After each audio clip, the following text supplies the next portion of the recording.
Yo guys, we're getting right into it today. This is Diamond 1. Later in the video we'll be looking at Diamond 3 and comparing and contrasting the differences between the two. I'll be going a little bit slower because I know that the people who need tips from Diamond aren't going to be able to understand as quickly as those at Champ or Grand Champ. So I'll break it down move by move whenever I do see a mistake. It's a good start to the game. All I'm noticing are simple mechanical mistakes. No big positional things. And mechanical things, the only tip I can give you, let me pause. The only tip I can give you is just go to free play and practice booming the ball, practice carrying it on your roof. If you play on Steam or even Epic Games, I would say use the maps that are provided by the community. They are so fun and they improve you at the same time, and it's what can skyrocket you to Grand Champion or above. So I don't like to comment on mechanical mistakes, or at least acknowledge them too much. What I do like to look at is positioning. So I do see a double commit there. I will not blame anyone yet. Never mind, I will be blaming Cornfield. So Cornfield goes for the ball, he hits it poorly, he sees a teammate go for it, and he turns around to jump for this, inexplicably. If you are the first man who has just committed for the ball, and once you pass the ball, you are now third man. It is your job to rotate as quickly as possible back around behind your teammates. So in this position, the job here is for this player to go around here while his teammate commits and the other teammate pushes up. This doesn't mean go for the ball. This means go as wide as possible to get back to the goal, because this player is now third. This is first man now, and this is second. Okay, but as you see, instead he goes here, while Jay goes here, causing a double commit, which you do not want to see happen. Especially from such a simple position as this. So always identify what position you are, because as you see, if we go back a few seconds, double commit. Jay goes. Alright, right in this position, Cornfield is first man. Jay has just committed, he was the first man, he's now going to be rotating back. Cornfield's turn for the ball. Let's see where their other teammate is. He's right there as second man, in the perfect position. It's popped up, he's a little close, diabetic. He shouldn't have been pushing up for the ball, which I'm not sure why he did. Now he goes for it, he can't get it. And let's see, where did Jay come from? So Jay goes in, he's lost his positioning. He now, okay, he rotated completely wrong here. Now so Jay, right after doing this, should immediately turn to the right. If we were to look at this from above, alright, so I had some technical difficulties. I'm back. Jay's job here is to go around this direction as Cornfield pushes up, and the third, who should be off screen here, goes this direction. Back. Instead, Jay did the complete wrong thing. I'll do it in yellow. He goes this direction. He's trying to steal this boost here. And then, instead of rotating around this direction as he should while his teammates come in, Jay instead, he goes for this boost here.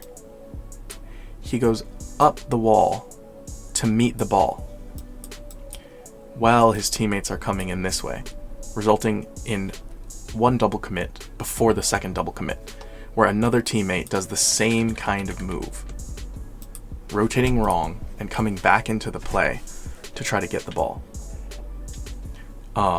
So that's what I'm just noticing so far, is just that there's a lot of double commits as people rotate out wrong. It's not that they're attacking the ball at wrong times, it's that they should be leaving, and instead they think that it's their turn still. I'm not sure. Oh, it's at slow speed. Okay, here we go. We'll go back, we'll see that again. So Cornfield hits it up, Jay goes for it, he misses, Cornfield misses, Cornfield comes back as Jay goes for it. This player does a nice clear for what he was given. It's to the opponents. Cornfield can't get to the ball, but it doesn't go in. Good control from this blue player. Lots of whiffs here, I'm noticing. And he's staying under it. So notice how... I'm glad we got to see it from this player's perspective, because you can see just how long he lingered. The moment he hits it like this and can't score, now... Okay, actually fair enough to go for this, because he was fastest to the boost in the ball. It'd be nice, though, if he had checked over his shoulder. So I would recommend, if you're in this position, so you've hit the ball quite nicely here, it's not on target, if you're going to go for this, just quickly turn ball cam off and then on, because it will show exactly what's in front of your car, and you can even flick the stick to the right, or to the left, sorry, and you can see if there's a teammate coming. So he doesn't know. That's the part I didn't like. He gets the boost, which is okay. There's no teammate there, so this is the right move. He's being very aggressive, and now it's his time to rotate out. Let's see what he does. He turns back around and tries to get the ball. That was the time for Jay to come in and just do his own thing as this player goes back and becomes third man, gets more boost, supports the team. Back around. Instead, there was another double commit. That's the thing I'm noticing the most, is that was another double commit. And he's rotating out now. He gets a nice boost steal from the opponent. Okay. This defense, I'm very happy that Jay came in here and cleared the danger, because the third man here, who is this? I think it's Cornfield. He had no momentum. One of the biggest rules of Rocket League is keeping your momentum. Very happy that he let's see his perspective here. So he sees what's going on. The player hits it. Now he's got to be turning around, using that momentum, and getting that ball. Instead, he hits the brakes. He's unsure what's going to happen, so he hits the brakes, and that's probably the worst thing he could have done here. Because if YG had any mechanical ability whatsoever, he would have scored easily on him. Luckily, Jay comes in, uses his momentum, coming back on rotation, and steals the ball, clearing it, which is good. Alright, also, we're only going to be watching about another couple minutes of this game. That way we can get to Diamond 3 without taking too much of your time. And if you'd like to see longer videos with the full gameplay, just let me know in the comments, and I will definitely get on that. Alright. So this was a good fake from Jarias Sr. I don't know. He has the right idea, although I think, watching it again, I think he might not be faking here. He does a little motion of the car. I think he's just trying to find where the ball is going to be. But while the idea to fake is nice and it's useful in some scenarios, this would definitely not be it, because you have all the pressure. The defense is... Jay's bumped. Cornfield, we already know from the past, is hesitant as defender. That's another thing to let you know, is that if you notice something about an opponent, bumped, or even a teammate, note that down during the game and try to capitalize on it at a later moment. So this player, if he had noticed that Cornfield had struggled as last defender in the first bit of the game, he would know that he could pop this ball up and just probably do a direct shot on target by aerialing right here and just hitting it right on target, one hit, and Cornfield would likely not be able to save it. And Diabetic would likely jump for that, and you know, it could definitely go a lot easier than hesitating so long. His teammate had the right idea, this player. So he sees this and he's like, go, go, go. And so he jumps and he takes a shot instead. And I like it. I like the idea. Mechanically, he missed the goal, which is totally fine. But it was the idea that counted there. Diabetic brings it down the field. That was nice. I think he has some nice ability to hit it around opponents and take a nice shot on target. That was a good demo. I always love to see a demo of the last defender, because it's just the easiest way to score. You don't need a demo in most other scenarios, but if you want to score an easy goal, that is it. You rotate out and you find the last defender and you kill them. It's going off the wall, that's going up. It was a good aerial there. It was quite slow, but I can't ask for more. I do not like that Alan, with limited boost, let's see, where is he? Came off the ceiling and just tried to hit the ball to hit it. He didn't even know where his teammates were. This is another instance of just turning off ball cam, quickly flashing your camera around, checking where teammates are before you do something unexpected. Nobody expects you to go hit the ball, then go off the ceiling, then go slowly down to the ground to pinch it with the ground. So if you're ever going to do something crazy, just know where your teammates are. Then you can do it. I'm not saying don't go for the crazy things or unexpected things, because it can throw off the opponents as long as your teammates aren't thrown off as well. Alright, we'll see one more play. Well, I guess it was fine. We saw that. A nice little whiff, just showing you what we're working with. Let's see. What could you do in this scenario to not get scored on, even considering a whiff? Let's see it from the players' perspectives, and then we'll move on to Diamond 3. He goes for the boost here. I thought this was a defender because the positioning was so poor. So the player goes like this. He has 12 boost. He lands. This is fine. I would say ball cam on this entire time right here. This was once you know where the boost is and that it's full, ball cam off. Ball cam back on. Car cam off. And lands quite like this. And then now it's time to rotate out. He can get to full speed. I see a line of pads going back home. Instead, this player goes along the goal line, possibly with the intention of demoing. However, it's not a very good attempt. Yeah, I think he was. It was a delayed jump there. He was trying to demo or maybe score it, but this was not the right move. Let's see though. Why did that go in so easily? How much boost did the players have? So, there's two things I notice here in an instant. First is that this player's camera is far too wide. And I don't discriminate against camera settings, however, it makes it really hard to hit the ball, but easier to see the field. So I know what it's like being a player who wants your camera as far out as possible. I used to do it. I felt like I would get too zoomed into the game at lower levels and get really confused, and so I put my camera out as far as possible. However, moments like this will happen and you will get scored on, because when you panic and you're zoomed out, it's really hard to hit the ball finely. And then the second thing I notice is just that rotating back, the player doesn't pick up a single pad, and he attempts to do a wave dash and kind of gives up midair. So first a flip there doesn't need to happen. Once you reach supersonic speed, you don't need to flip. You don't need to do anything else. You don't even need to hold boost. You will stay supersonic as long as you are holding the drive button. Now, he's supersonic right now, and yet he flips while boosting. So he wastes boost there. He lands at supersonic speed and does a jump, losing supersonic. The jump isn't a wave dash because he just kind of flies. He's not preparing to jump for any significant event here because the ball is on the ground. At super, it makes him miss. Oh, actually, he does get this pad. However, he's missed a pad right before it. Let's see. So this flip carries him past that pad. He jumps, he catches this pad, and I think the landing from the jump, he didn't hold power slide, so he shoots to the side a little bit too much. With his zoomed out camera settings, the ball is quite tiny, and he misses. Past that, and it's an easy goal. All right, let's move on to Diamond 3, and we'll see if there are any differences. Diamond 3. So, I haven't seen any of this gameplay yet. It's orange versus blue, as usual. We have Smitty with a near goal right away. Some good aerial attempts here. I like that this player went for the 50 in midair. A lot of times I notice that at lower ranks, players are just learning how to aerial and things like that, and so when they go up in the air, they go to commit fully, and they go to try to hit the ball where they're thinking.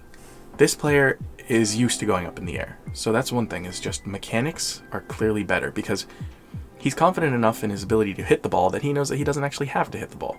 He doesn't have to prove anything. So he immediately leans back to try to 50 this. The other player misses, and he ends up getting a good hit anyways. And a teammate, nice. Okay, this is a lot quicker pace. That's the first thing I'm noticing. This player was ready for a pass, so that's one thing. It didn't come in. Ooh, okay, although, one second, let me point something out after this. He takes a shot. It goes off target, though. So that was good. That was really good. However, I thought that this was a 50 with the opponent. It's another one of those moments where I'm just so used to much better gameplay that I actually thought it was an opposing player rather than a teammate going up for something. This player sees his teammate. He's at 48 boost, and for some reason, he expects a pass. His teammate pops it up and goes for the air dribble, or whatever this is, And he jumps up to do who knows what. Realizing that it's his own teammate who is about to 50 him, he backs off, stops boosting, which is actually a nice highlight here, is that he stops boosting so that he can use it when he lands. And so this is nice. He at least kept his boost, but don't jump for anything that is not a guaranteed pass. Let me actually go back to that. I know I keep delaying on certain moments. However, let me help you out here and it's Cisco and point out where some good passes would be in this scenario.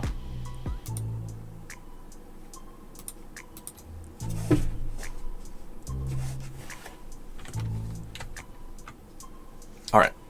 So, if the defender is coming for the ball here, likely a good pass would be up on the wall for this player to meet. Okay? Or it would be straight at this player. Let me actually up on the lines. It would be straight this direction so that this player can jump up and shoot it on target. Okay, most of the passes would involve this player because he is not the player that did the kickoff, and he's actually, I think, let's see. Let's go back to the normal view. Passes. Who took the kickoff? Not the player. Whoa. Actually. All right. Okay. So he takes a kickoff. He goes and gets boost. That's what I was thinking. And now he's ready for a pass. Meanwhile, the other player cheated up, has no boost. And that's proper. Okay. And thinks that the pass would be for him. If you cheated up, the pass is never for you. It's always going to be for the player with full boost. So it's your job as the cheater to just go and get boost on the side that the ball is not on, so that the ball will not be passed to. And that is not what he does here. So he goes up. All right, on to the next things. I'm sorry for delaying so long on that topic. I just think that that was a good highlight of where Diamond 3s make mistakes, is that they think they're too good. They think that, oh, this is for me, we're doing a passing play here. In reality, you have to understand that was going to have to understand passing position before you can just do a pass. So we saw a whiff there. That was a nice pass there. However, let's say you're this player and you're going to pass. You got to hit a lot farther. The player is middle of the field. Okay, we're risking some... That was a nice pass. We're risking some technical difficulties again, but I'm going to use this tool. Pass. This player is going to be going this way. You want to hit it out here, at least. High in the air, above him, in the exact line. So that's what I would have been trying if that was me. However, you'll see where this pass goes.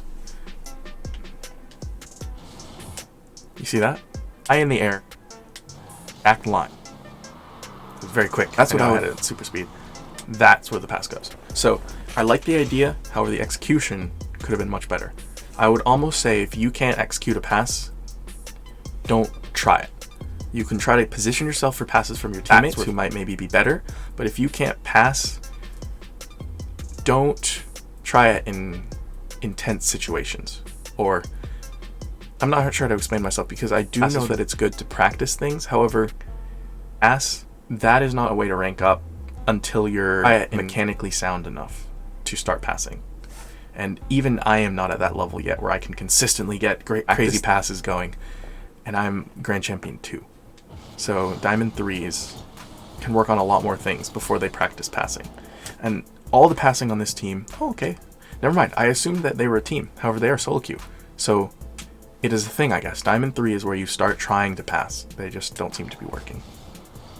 Good hit to the backboard. No pass though, so he can't reach the double. His teammates know that, and they go in for the shot. That was a very good play there. And I'm not going to review it because we gotta go a little faster.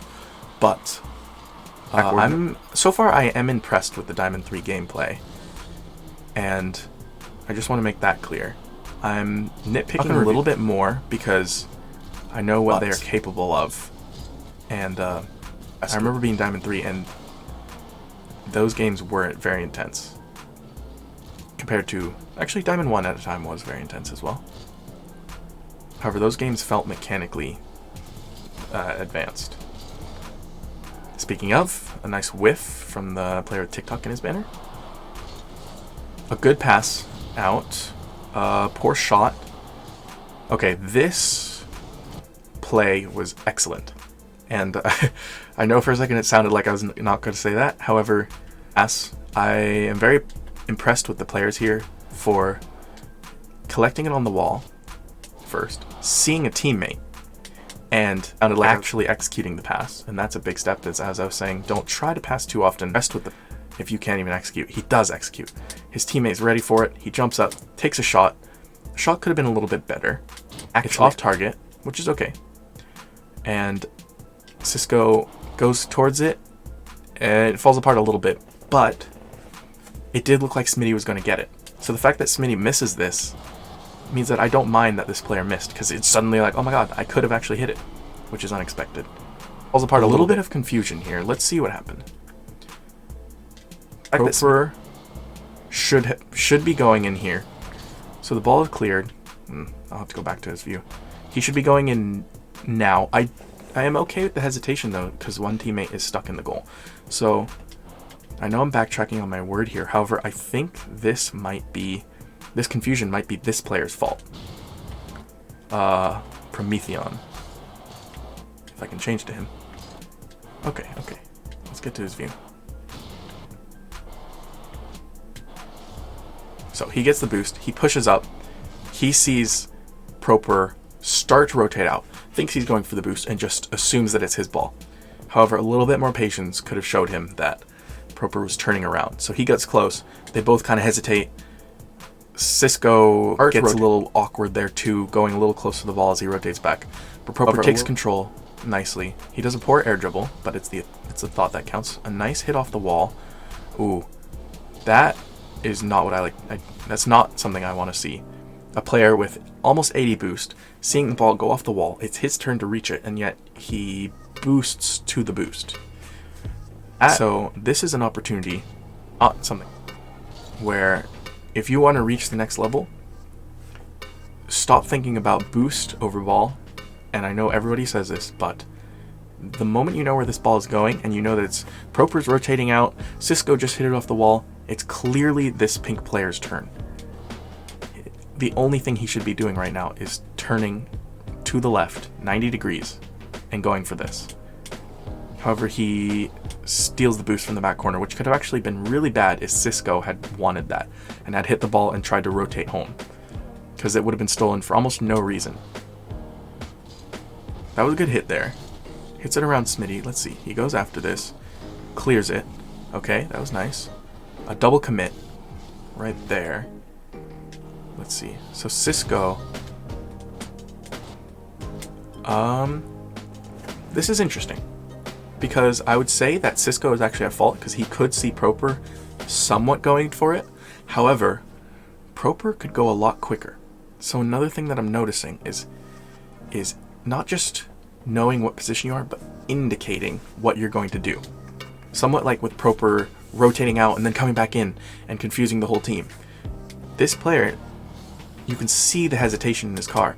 This ball is for him. He has 92 boost. It's in midair. The moment this player is falling... Okay, see, as I was saying, the moment Prometheon is falling, I noticed that Prometheon also looks like he's going for this ball. However, he can't even reach it. So from this view, it looks like maybe he can. Maybe he can, because he's boosting after it. However, at a certain point, if you're Prometheon, and you hit this, and it's gone, it's too far away from you, you don't boost, because you will confuse your teammates. So just think about what you're doing, what your little car is doing that indicates certain things. So one is boosting. If you're in midair and the ball is next to you and you want a teammate to get it, don't boost, because that signals that, oh, I'm trying to reach it. Because why else would you boost? You're already falling a certain direction. If you're not going to point your nose down and boost, don't boost it like this, because he was never going to reach that. And that little puff there caused Proper to be slow on the jump, which caused the other teammate to want to jump quickly and go, and a double commit occurs. All starting with that little puff right there. Caused So the players double commit. It's not too bad, as they can both recover quite quickly. Smitty, though, takes a shot. It's saved by the orange team. Tavhawk can get it. Nice flick from Cisco. That's showing some of the mechanics. He pops it up against the wall. I think he tries to bump the defender. So this is nice from the whole team, aside from this moment. And it's another good thing to point out is that you always want to have a purpose with where you're hitting the ball. Now, maybe his purpose here was to pass it to a teammate by just banging it off the wall. However, like, in the big picture, what was going on here? So Cisco bounces it off the wall. I assume this is an attempted pass as well. Pass it to it.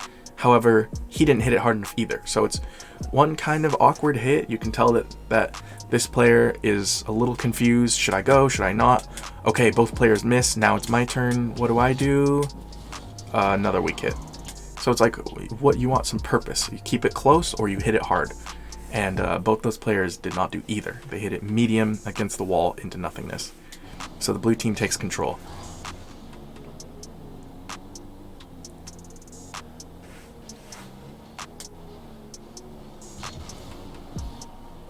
Nice aerial there. A little double commit as Cisco thought he might need to make the save. This was oh my god. Okay, this is going to be the last play I analyze, and I will go very in depth with this. The player lands here. Cisco shoots. It's a good shot. This ball is killed here. What I would love to see is some intelligent play from this player here. Who, let's fly. So we see a double commit is happening here. Love to see, instead of going for this ball here and making your other teammate kind of wait around and delay, and another player here wait as these two go shooting this direction, I would love to see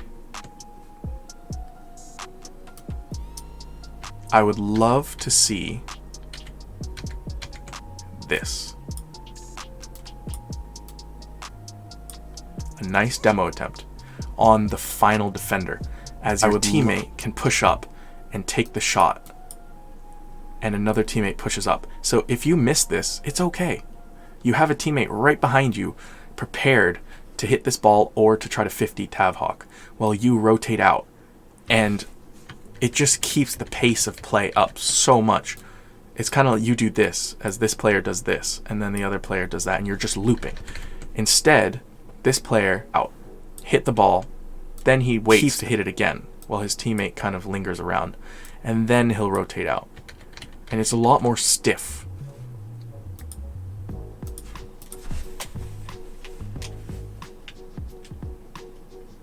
Oops. Let me go back to proper. Alright. It's a good fake, however, here, as Tavhawk is panicking. He's freaking out, and oh, he was killed apparently. Okay, let's make sure it stays on him. He jumps. The ball is 50'd, and Cisco, with 40 boost, misses the goal. So that's just a simple mechanical failure. I thought maybe he didn't have any boost, and that would have made me much more on the side of what I was just mentioning, where Proper should have had the ball. However, this was okay, since he did have enough boost to deal with this. However, he should have been boosting here. Nice little, much more, I was going to say a speed flip, but he could just do a diagonal right flip, score it. Instead, he jumps, then panics a little bit and does a backflip. Perhaps he thought he had more time and was just going to goof off, but in a game that's only 1-0 with 2 minutes and 45 seconds on the clock, this is the kind of thing where you want to just slot it, go about your day, goof off a little bit later. Perhaps he thought... But all in all, though, aside from minor mechanical failures like this and some assumptions about what cars are doing or what passes are going to happen, this level of gameplay is quite a large leap, and it's a lot closer to the champion games that we were looking at the other day than those games are to Diamond 1. So I think if I were to look at maybe Platinum 1 to 3, we notice that Diamond 1 is quite close to that rather than this. Alright, that is all I have for you guys today. I hope you enjoyed and got something out of it, and let me know in the comments if you want me to take a look at a rank below Diamond. Maybe Platinum, we can go all the way down to Bronze, or we can go all the way up to Supersonic Legend, and I could give my unexperienced opinion on what you're doing. But yeah, I hope you enjoyed. Thanks for watching, and I'll see you in the next video.